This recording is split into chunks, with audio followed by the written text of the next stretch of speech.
Welcome to Angela Wayne Show, episode 4. So today's Zoom, we are going to have a very special guest. He's been the most visible leader, the most go-giver in the community. He's been helping people, connecting people, doing deal together, giving tremendous advice. So I remember when I joined Sub2, he's the person who actually gave me so much guidance for me to be able to be successful within 1 year. So right now, let's welcome JJ. Angela, thank you so much for having me on. I really appreciate it. Yeah, thank you to have you here. I know you're very busy, so I really appreciate you spend your time with the Sub2 community to show us how you help with newbies, what you see was problem with newbies, and what's your advice with them. Yeah, it's my pleasure. The thing about being new, we're all new at one point in time.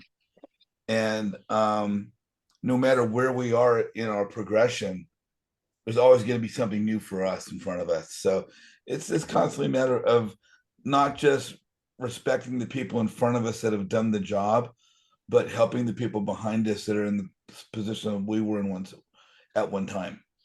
Yeah, and you'll be helping. Right now, there are more than 9,000 people in Sub2. I guess I'm pretty sure everybody got help at some point during their journey. Yeah,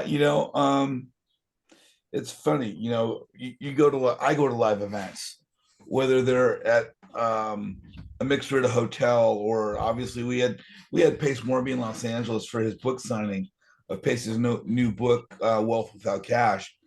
And you always get new people that are out there, and you try and talk to them, see if you can help them. But in as I offer assistance, whether it be to Sub2 people or even just new investors around town, um, you can make known what you're offering, meaning you can lead a horse to water, but you can't make them drink. And it's just some people are gonna, pick up on that and follow through, and others, and when I say pick up, and what I offer is networking. What I offer is how to build your business by building relationships.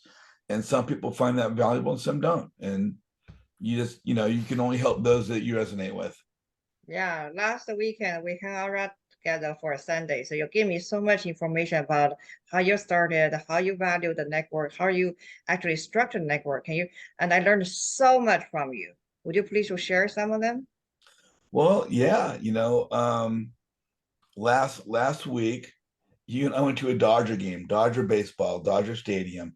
Yeah, And I thought, okay, do I meet Angela at the ballpark? Because we live in two different directions. I thought, you know what? I'm just going to go pick her up, yeah. because that gives us more time to talk on the way there, talk on the way back.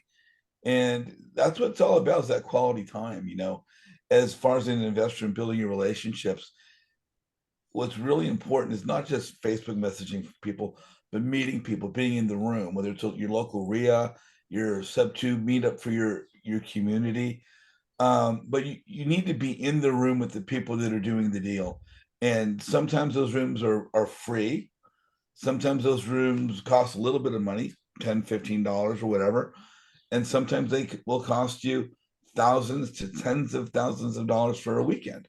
Mm-hmm. You don't have to do the expensive ones, but one sooner or later you need to be in the room with people. And if it's and those rooms include breakout rooms, where you can just lifetime interact, such as we're on right now, a Zoom call. Some of the Zoom calls you can, on my Zoom call, I break it out after the guest speaker. We go into breakout rooms and we're doing live networking. But so you wanted me to share a little bit of my background. Um, Gosh, I grew up as a kid that was shy, and I stuttered, and I was bullied for years. And I always felt like I was left out and not included. And that's not a great feeling. And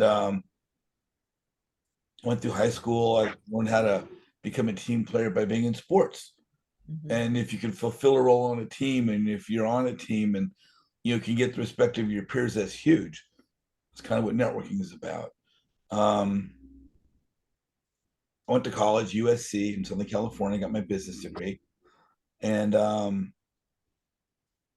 out of college, and I worked for Hughes Aircraft Company for a bit.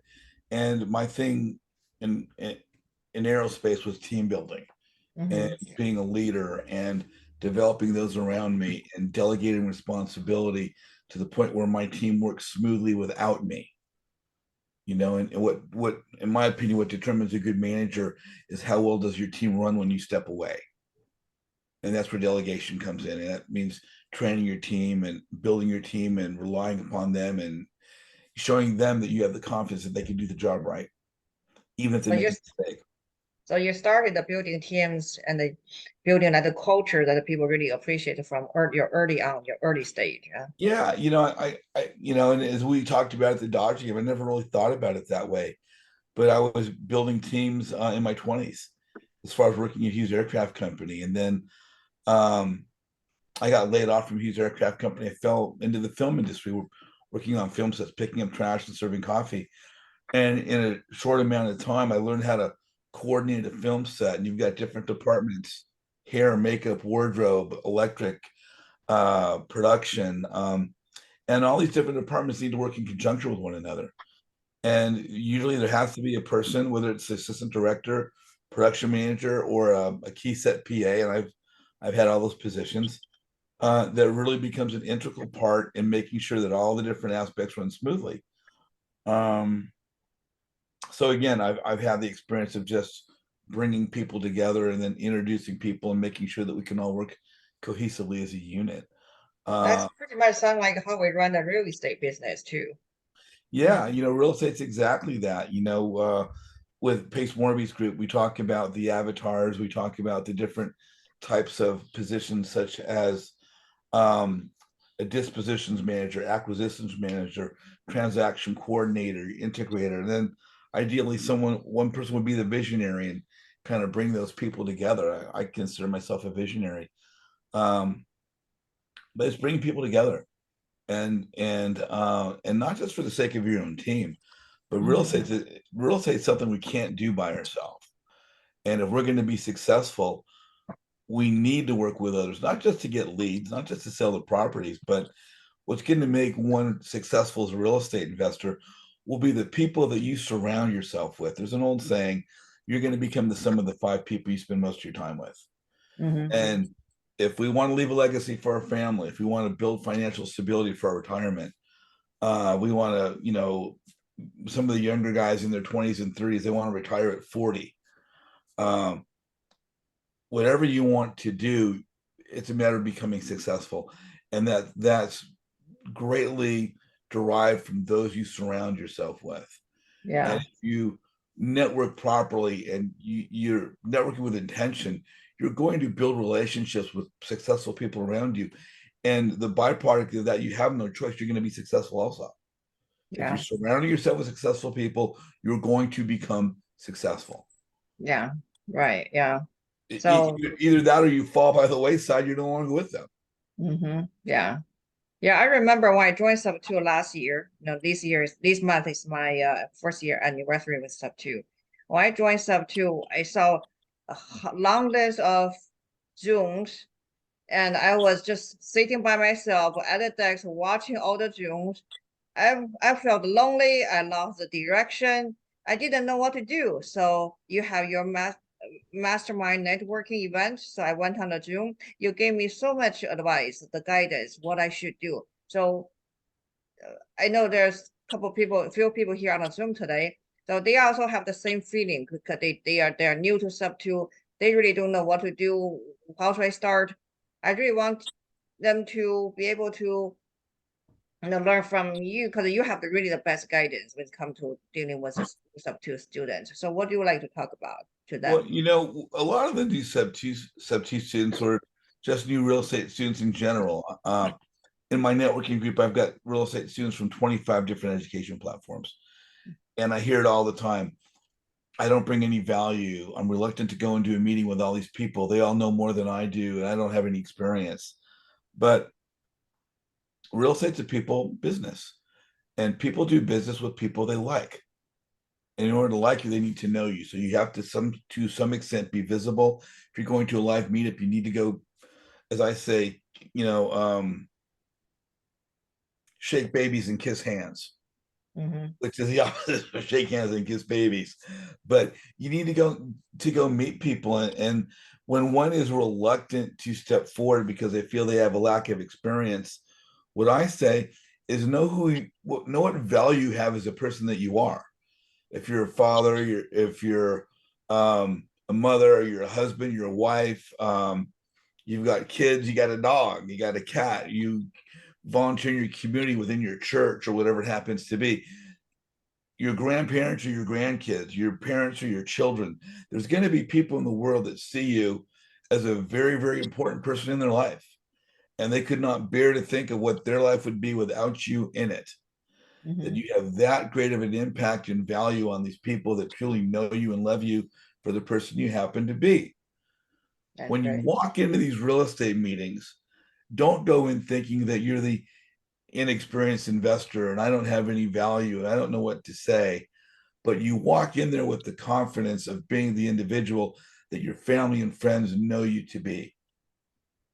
That you Right. shake their hand, you introduce yourself, you have that same confidence. And when you walk in with that confidence, the experienced investors will see that confidence. They're not looking for your resume.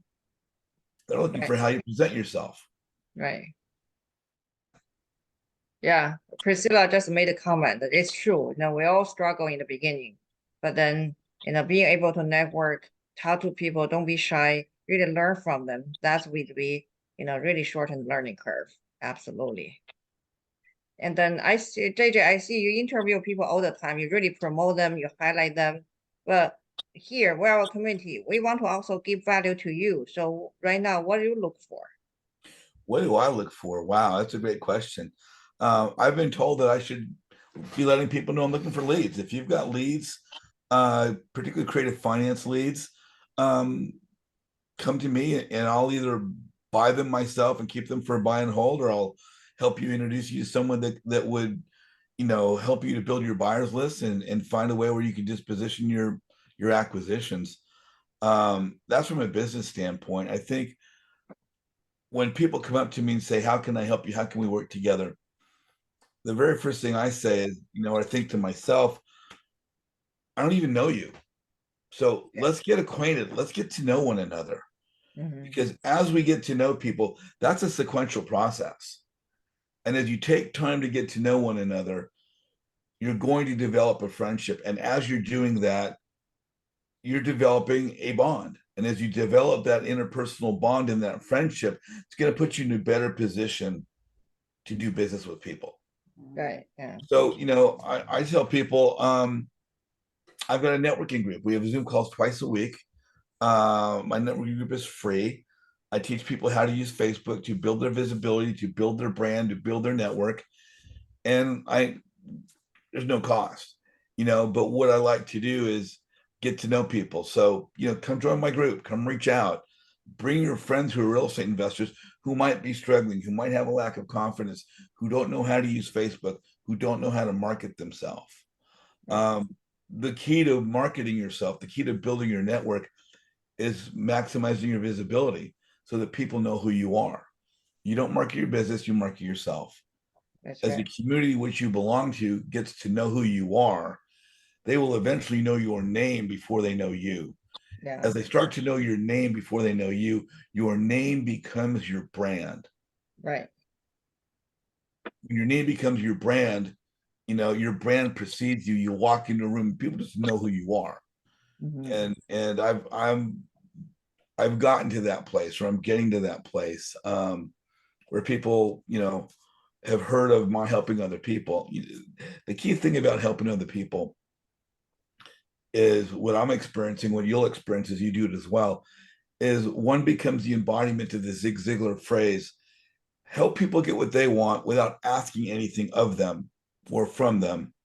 And later on, at another point in time, completely different people will come out of the woodwork, out of nowhere, to help you because they've either heard of what you've done or just karma has come back to help you. Right. Yeah. Just being the best person you can be, being true, and just giving of your heart, just being kind leads to positive things. Right. Yeah. Yeah. I can speak on that behalf too. So I'm helping people underwrite. I help them to to reevaluate the market because I'm pretty good at underwriting and market research. And because that, a lot of people bring me the deals that I'm able, give me a pretty good investment. So I can definitely speak on that. Angela, you're fantastic. I know that Pace has a lot of recommendations for us, and I follow them. A lot of people follow them, but you be visible. And one of the things you've done now is you've got your own podcast, and with your own podcast, you've got your own YouTube channel, and you've taken Pace's suggestions to heart. You've run with that, and now you're growing in an even bigger manner. It's one thing that everybody knows your name. Everybody knows Angela Wayne. Yeah. But with that now, your name is now becoming your brand, and people know your name before they know you. And it's been a pleasure for me to see you grow and to meet you when you kind of started this journey. And now we're walking this path together. Yeah. And for people who are on the Zoom right now, just being on the Zoom. So now all of a sudden, now I know Elle, I know Jennifer, Julia, the Priscilla, Joe, and there's so many other people right now here. So just being here in the Zoom, so we can get some, because we may not have time to talk to individual, every day, but being in the Zoom now, people can start to see your name, see your face, then people can kind of recognize each other. And that's a good start to do business. Absolutely. You were asking what suggestions I have for the newer investors. When you guys get on these Zoom calls, not everybody knows to put their name up. It might say iPhone 4 or Android or something. So always put your first and last name up.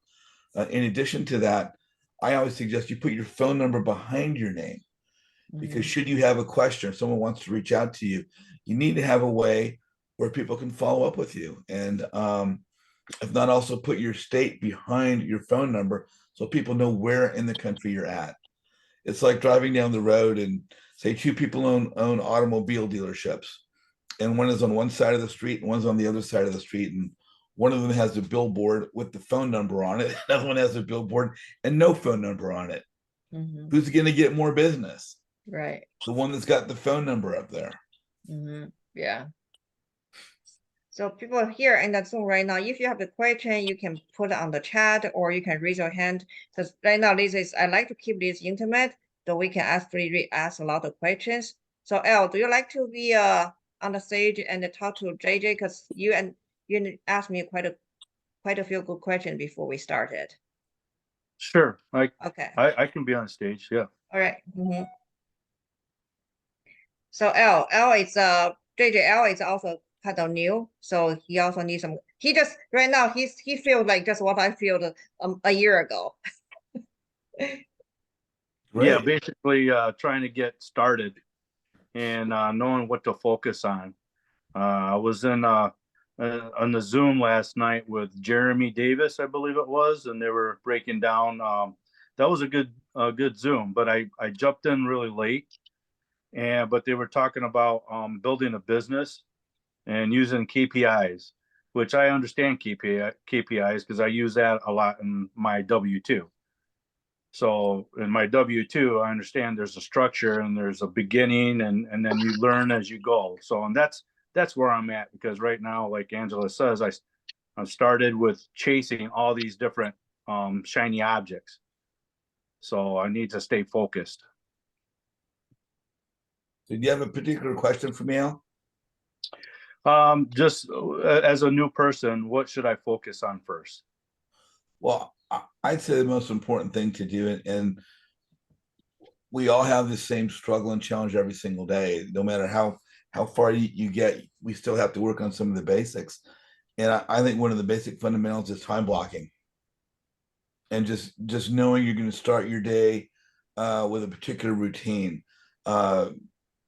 End your day getting a Post-it, right? Just a simple Post-it note, and write down 3 things that you want to do the next morning.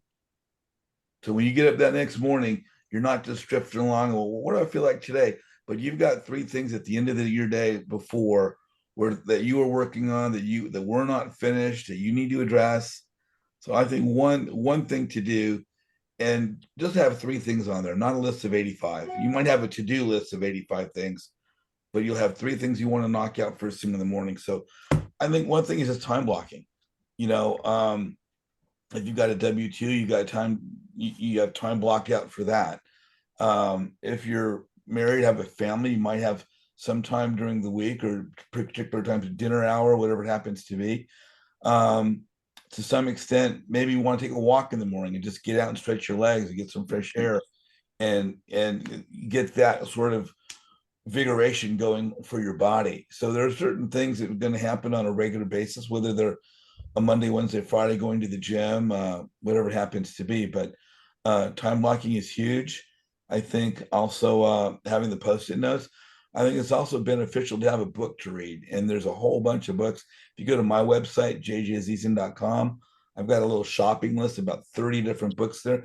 They're all real estate related. Pace's book is on there, Goals by Brian Tracy, Rich Dad Poor Dad. There's there's about 35 books, but I think it's good to always have a book working. Give yourself 15, 20, 30 minutes a day just to read every single day so that you're always working on a book to figure out, how many books you want to knock out a month, how many books you want to knock out a year. Am I great at that? No, I'm not. But in front of me are the things I need to do. I need to know that I'm time blocking. I need to know I've got my priorities for the next morning. I should be putting some time aside for reading.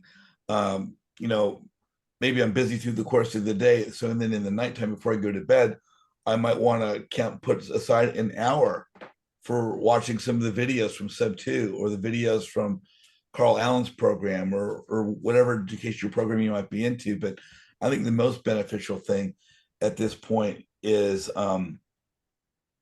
task oriented would be time blocking, putting together your 3 key things to start the morning, and with time blocking, find some time to read and exercise.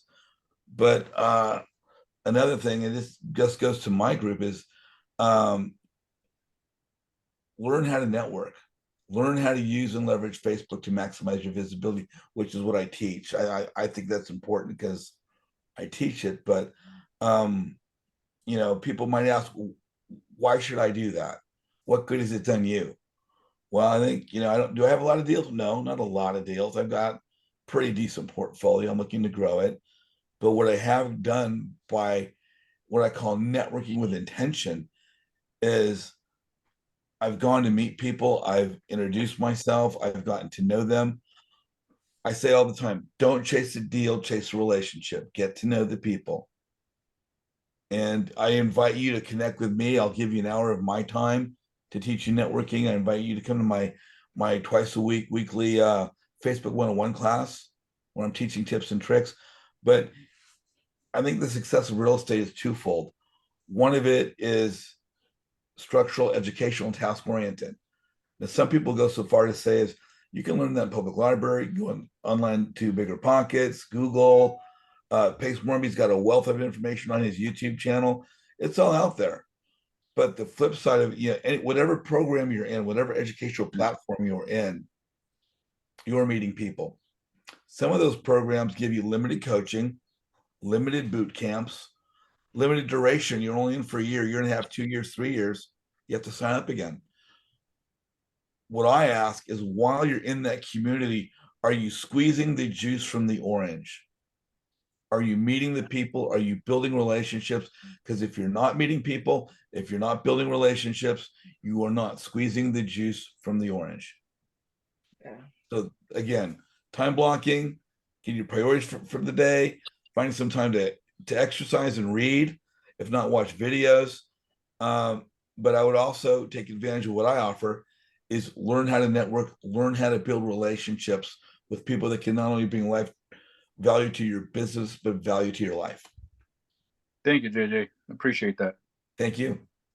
Yeah. And I want to add on to that, even for the same kind of meetup, because maybe this is the same kind of mastermind.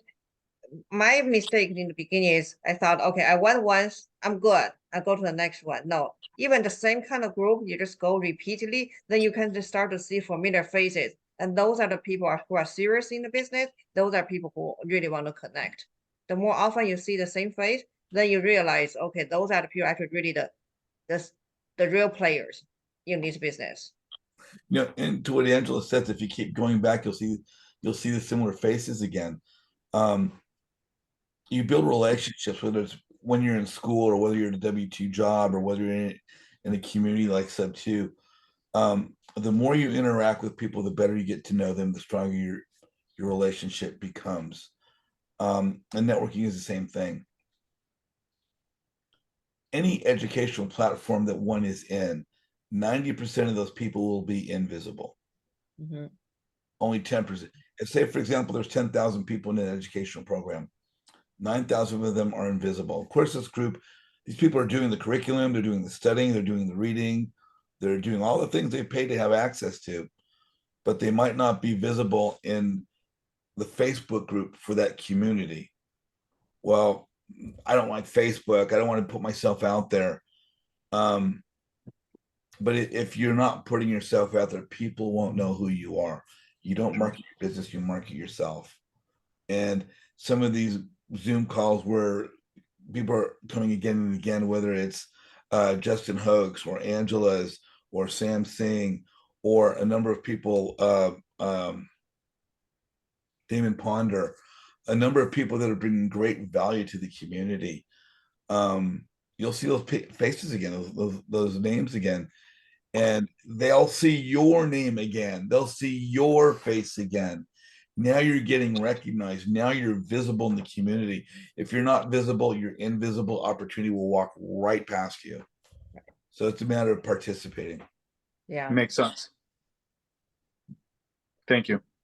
Yeah. Thank you. Yeah. And I feel free to reach out to me. My phone number, I'll put it up here. It's supposed to be on my little screen here. Let me put it in there really quick. But if anyone's listening to the recording on YouTube or something, my number is 818-683-4047. My website's jjazizian.com. And on my website, there's a little flashing button that says register now, gets you to my networking group. But I just really want to help people become successful, because as I do that, I'm building relationships. I say I'm building my business by building relationships. I build relationships by leading with value. Those that want to stick around me, they do. Those that don't, they walk away. But the byproduct of this, I'm surrounding myself with successful people. They're either becoming successful or they are successful. They choose to keep me around. I want to be the dumbest, poorest person in the room. If I'm the smartest, richest person in the room, I'm in the wrong room. Yeah, I heard that. If you're the smartest person in the room, you're in the wrong room. That's what Warren Buffett said too. Yeah. So I mean, I do a lot of teaching. I help a lot of new investors, but I do that because when I was new, there was not a group of students, by students, for students, to help students. So I made one where everyone's welcome. Everyone's, welcome to come in and learn and participate. But that means they have to step forward. And as I said before, 90% of any group is invisible. The hardest part for anybody on social media is stepping forward. Right. Yeah. Yeah, absolutely. Another part of thing that JJ you did so well is not just network, as you take leadership. For instance, can you talk about the book signing yesterday? Sure. It was a massive success, and I know you spent a lot of time to take that initiative. You like me to talk about the books about? Yeah, how you organize it, how you took initiative, how to become the leader of that event, because that's also another way to build your brand. Yeah. Yeah, it was I've been to other events where there were high profile people that were going to be in attendance, and sometimes they're organized well and sometimes they're not. And when they're not, they can be chaos. And Pace was coming to LA, and he reached out to Mitch Roy, who's the accountability leader for Southern California, and said, can we put something together? And Mitch reached out to a number of people, and we need a location. And I said, well, I think I can find one. We chose a location called Crystal Springs, which is in Griffith Park in Los Angeles. Griffith Park is arguably the third largest city park in the country. beautiful location, and we found a park. I found the park, and I realized that for Pace's books, anywhere Pace goes, he's mobbed. He's mobbed. You know, there's no, so I put a team together of about 12 to 15 people, and I figured out we were going to station Pace in one section, and we were going to have an organized line, and we didn't want the line moving in on Pace. We had two people at the front holding the line back. We had people coordinating the book signing. We had two other people coordinating the photographing of the person getting their book signed. And I actually had other people that would stand by. And if the conversation with Pace went too long, we'd be like, hey, I'm sorry. We have a lot of people in line. We're going to have to keep you moving. Right. So that we could just get that line moving for Pace. So it's photo, book sign, next. And we actually had people at one point in time like screening off the area where people would come from the parking lot because we didn't want people just walking in on Pace. So basically, we had security, we had the line organized, we had people down in the line, so the line was organized in an orderly manner coming forward. As people were coming into the event, not knowing where to go, I had my crew signing people in, and then directing them to where the line was to form. And I think Pace had mentioned to a number of people that were working the event right in his immediate area that he thought it was just went really smoothly, very well organized, and he was happy. You know, Yeah. what he doesn't want to have is we got every single person there got their book signed. We had over 200 people. Every single person got their book signed, autographed. Most of them got pictures with Pace, but all in all, it went really smooth, and I was really, you know, I almost didn't have to do anything. And the Oh, you reason, did a lot. That's very humble way for you to say that. I know you well, spent a lot of time preparing that. well, the key to something successful of that nature is all the organization up front. But if you plan it correctly up front, and everyone knows where they're supposed to be and what they're supposed to do, then when the event happens, it goes flawlessly. Mm-hmm. And then I'm not have to put out fires because everybody already knows what to do. Yeah. It went really, really well yesterday. I was very pleased, and Yeah. you know, it was just really nice. Pace and Jamil had a couple nice comments, and Yeah. that itself is a great reward. Yeah. And by doing that, now showing your leadership, and also you become even more visible. Everybody already know you. But by that event, people even know you even better, not just as your person, also as your leadership, how you organize it, how to take responsibility. And that kind of exposure will help you to be successful in real estate. Yeah, I agree with you 100%. I think anyone that wants to be successful in real estate needs to work with others. You're going to build a team, and Mm-hmm. that entails treating people with respect Mm-hmm. and having good communication, good coordination, good delegation, and finding the strengths of respective people so that people are put into the proper position to maximize their productivity. Yeah, that's true. Yeah. Priscilla, you made a lot of good comment. Would you like to come to the stage and ask JJ some questions? I would love to, but I cannot right now. Oh, okay. That's good. Thank Sorry. you so much for the comment you Thank made. you. That's really, really appreciated. No problem. Yeah. So yeah, Yeah, anyone would like to make any comment, please do so. Go ahead, JJ. yeah. Priscilla was part of our team yesterday, and she did an outstanding job. You know, we want to see about getting food for the location. She found an excellent vendor that came on and provided food, and everybody was just thrilled with the quality of the food, beverage. But again, that's just she knew the contacts, she knew the people, she was able to bring that in, coordinate that, and it ran smoothly. I got my phone, I got to turn off there. But yeah, she was wonderful. And you know, as I said before, one of the real benefits of real estate, of what we do, is not the money we put in our pocket. That's great. You know, that's great. If anything, you make it, you invest it somewhere else. You don't even see it.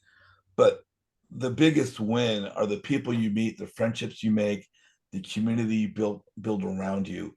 And Priscilla was just a freaking rock star yesterday. And we had about 15 people on our crew, and I know we're going to stay in touch. We're going to do the same thing in June. We're going to have another event June 24th, same location.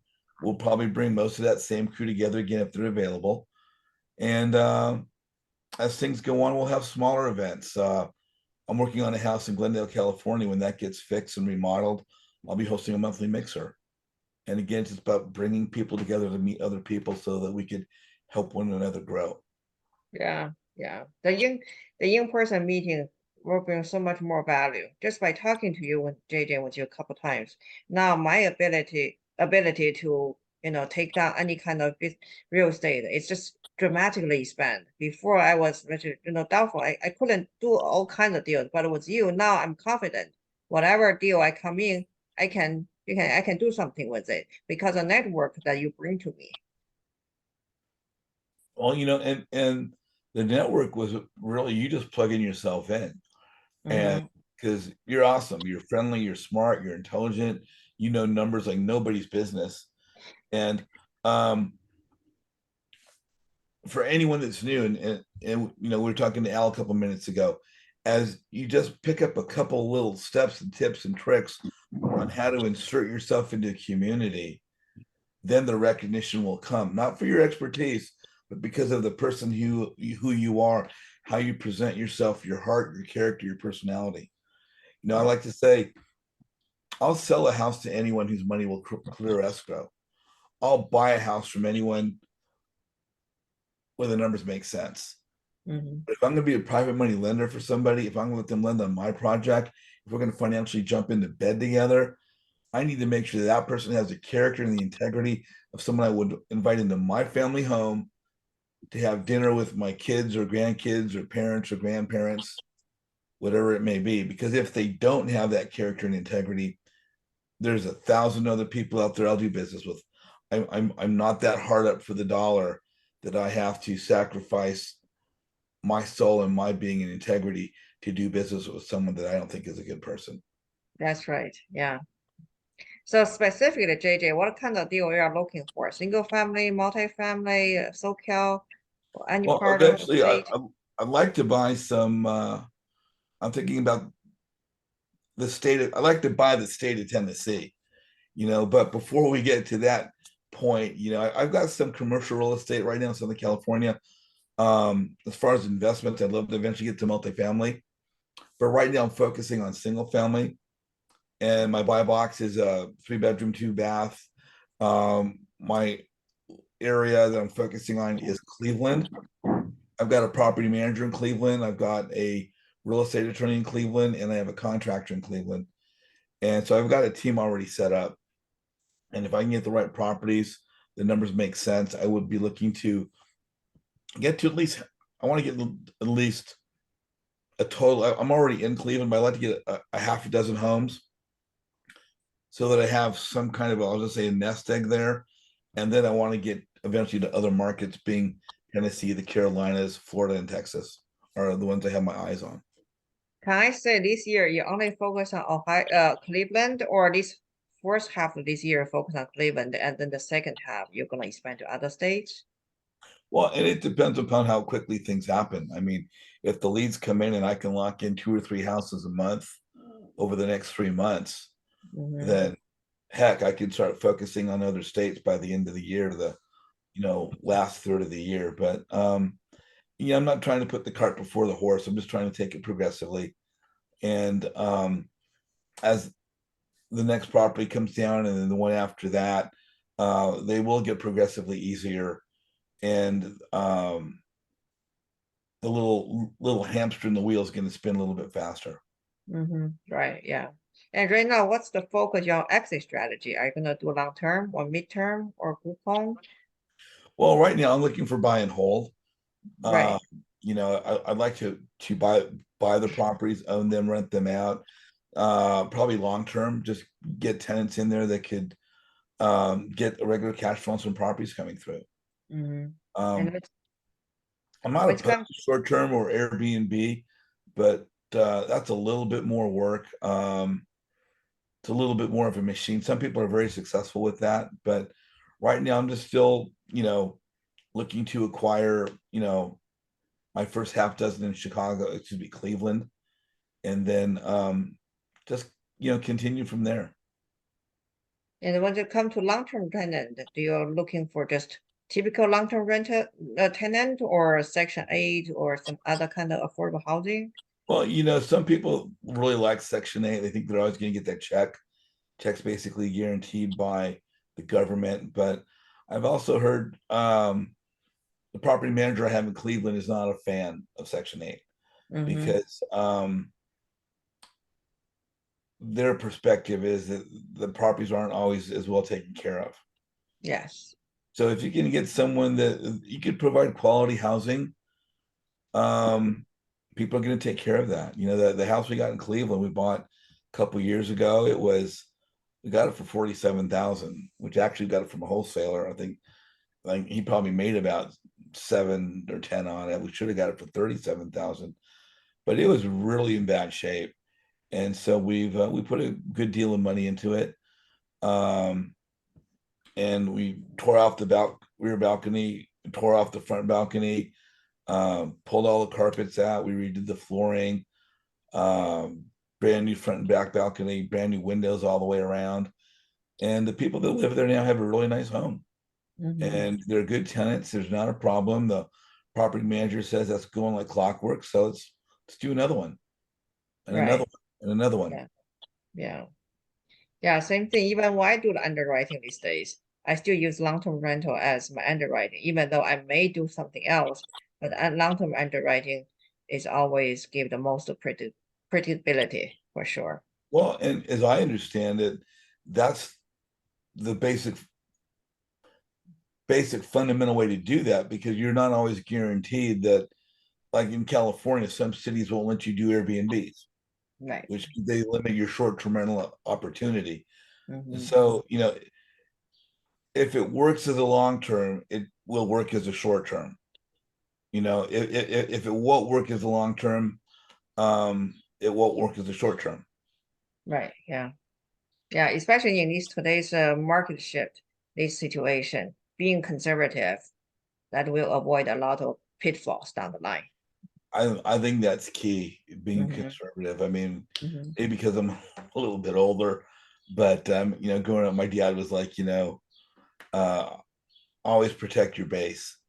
Yeah. Don't risk what you don't have to risk. Right. Yeah.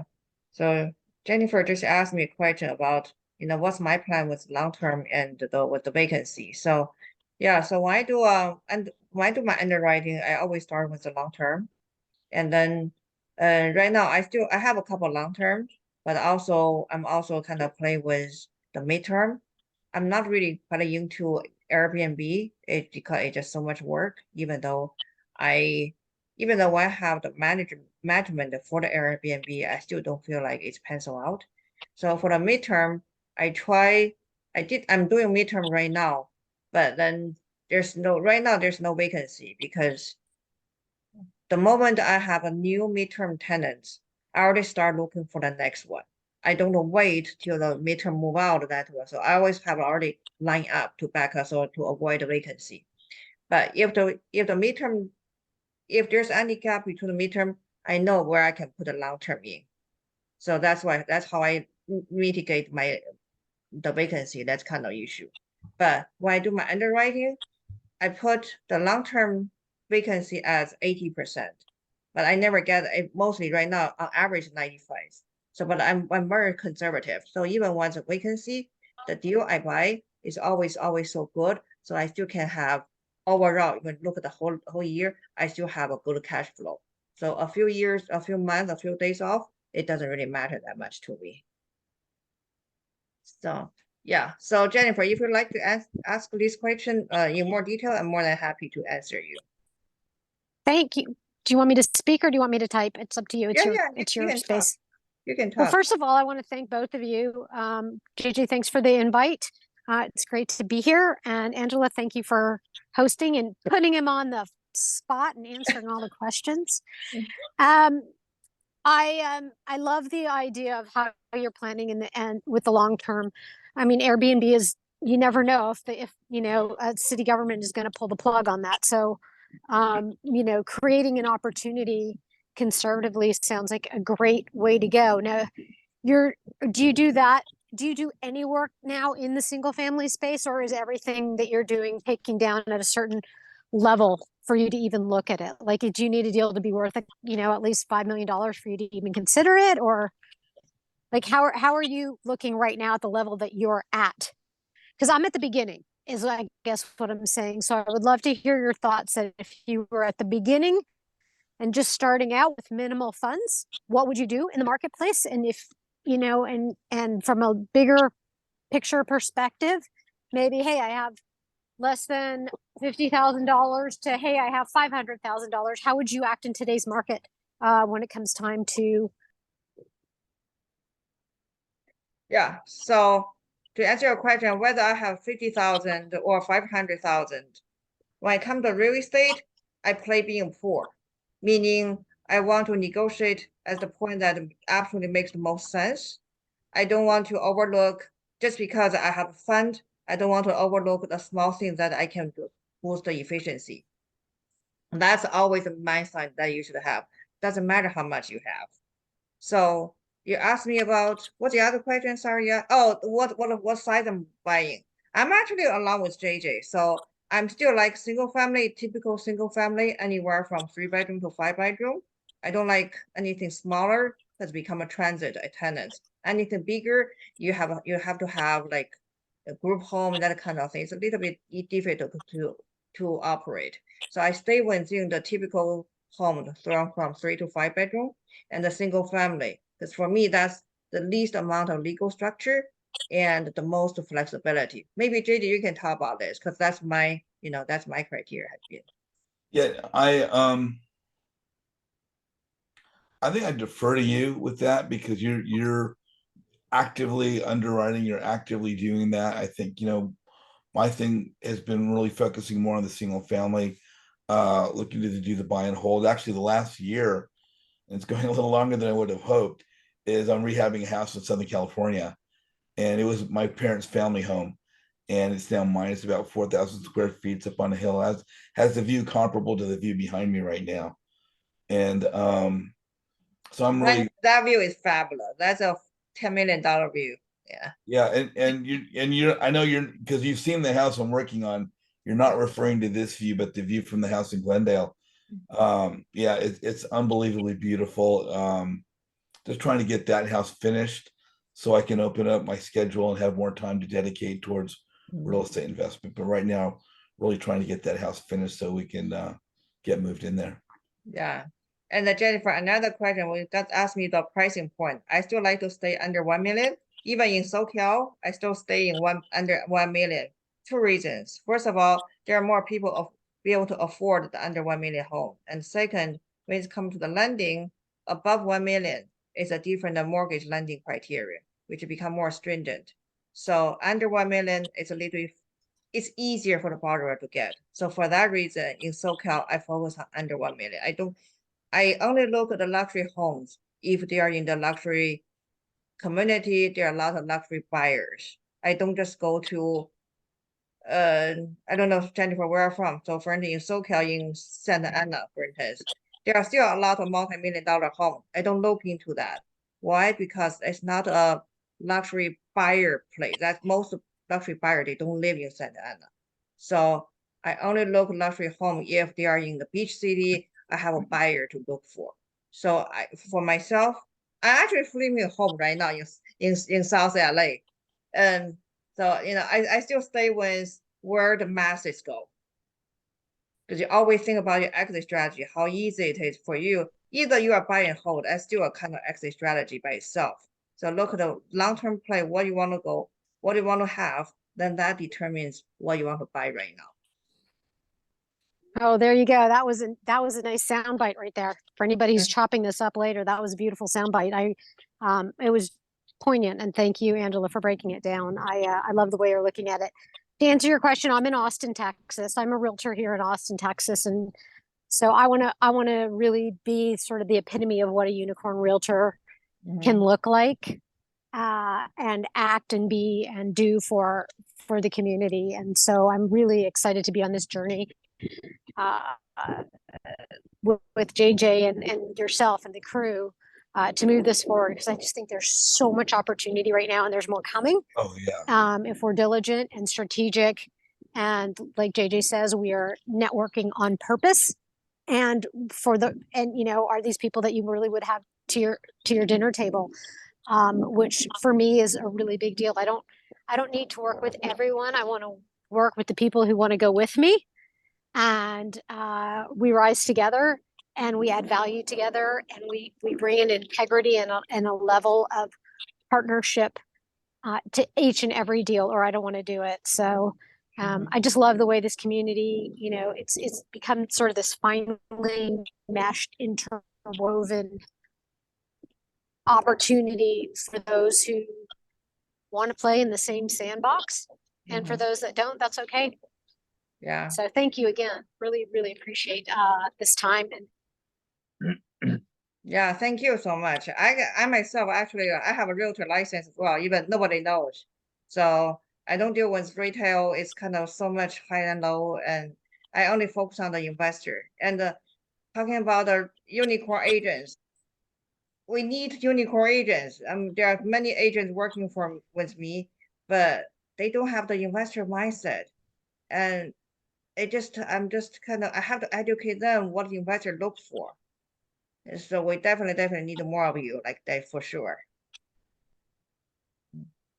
So Priscilla asked me whether I recommend getting a realtor license. Well, it depends on the need. For me, the reason I get a realtor license is because then it's easier for me to build some connection with title company, escrow company, and maybe get some discount. So for that reason, I have a license. But looking back, if I don't do wholesaling, so that really doesn't matter to me. If I were the one who doing wholesaling, I would not get a license because that would limit what you can do. So it's really based on what you want to get out of this license. If that can help answer the question, yeah. In fact, because I have a license, that's why I have some opportunity to do some wholesaling, but I decide not to do it because I don't want to get myself into trouble. But I did get a perk from having the license for sure. So thank you, Jennifer. And Jennifer, do you have any other questions? Okay, all righty. Thank you so much. Yeah. Yeah. So thanks again. Bye all. Thank you. Have a beautiful thank day. you. Thanks, Yeah. JJ. Thank you. Appreciate it. JJ, the hour coming pretty much to an end. So do you have any other things that you want to tell the newbies and tell them what you want? Have a little bit quick summary. Oh, for myself, Uh-huh. I just say, for the newbies, just stay on your curriculum, do the things that are laid out in front of you. Don't worry about getting everything under your hat. There's when you're new, the information flows like drinking from a fire hose. You don't have to master everything. Eventually you'll find your path, you'll find which way works for you. Just while you're going through the curriculum, don't hesitate to get out and network virtually. Yes, you want to go to live events, but when you're in sub 2, for example, there's over 9,000 people in the group right now. So Yeah. they're all over the country. So when it comes to networking isn't just in your community, but it's in other states as well. So you just be open to learning and always do your due diligence. Whether someone is in your same education program or not does not validate them as someone that does not need to be reviewed or validated or verified. Check people's references. Do your due diligence. If you have a contract, have an attorney review your contract. You should have an attorney that you could go to, talk to. As an investor, if you're planning to do more and more work and more transactions, you're going to need to have an attorney that you can rely upon. And then what's going to happen is you'll develop a personal relationship with your attorney, who will be a part of your team, just like your title person, just like your disposition person, or anything else. Right. Yeah, that's so true. Yeah, so I definitely testimony of being able to network so quickly and actually take advantage of JJ, your established networking to be able to figure out a way how to know what I should do, where I should start, and just being able to shorten the learning curve. So yeah, thank you very much, JJ. Thank you very, you are very busy, and can you tell people again the 2 Zooms that you do every week? So people Yeah, can I know do a about it? Zoom on Wednesdays at 1 p.m. Pacific, which is 4 o'clock on the East Coast. Half an hour to an hour before that call, I'm teaching Facebook 101. Mhm. After the recorded guest speaker, we do live breakout rooms, live networking. So Wednesdays are at 1 o'clock. Excuse me, Wednesdays are at 3 o'clock Pacific. Saturdays are at 1 o'clock Pacific. Mhm. So 3 o'clock on Wednesday, 1 o'clock on Saturday. And if you'd like to get into my networking group, which is completely free, it's a networking group that has a Facebook page, and we have a website. The website would be jjazizian.com, which is my last name, AZIZIAN.com, JJ. And there's a little pulse signing button that says register now, and click that, and just basic contact info that you have on a business card: name, phone number, email, city, state, and zip code. I ask a couple other things. Are you a private money lender? Are you looking for funding? Are you wholesaler? Just so that I could help to match people up with others that might be able to help them or assist them in growing your business. All right, thank you so much, JJ. Thank you for your time, your value, your information, your insight, everything. So the sub-2 community should have, we really owe you a lot, for your help and your guidance. So thank you very much, everybody. So this is Angela Wang Show. So please tune in for the next week. We are going to have more speakers to talk about how they help with newbies, and together we'll make a good success. Thank you very Thank much. you. Thank you, Angela. Thank you. Thank you. Bye.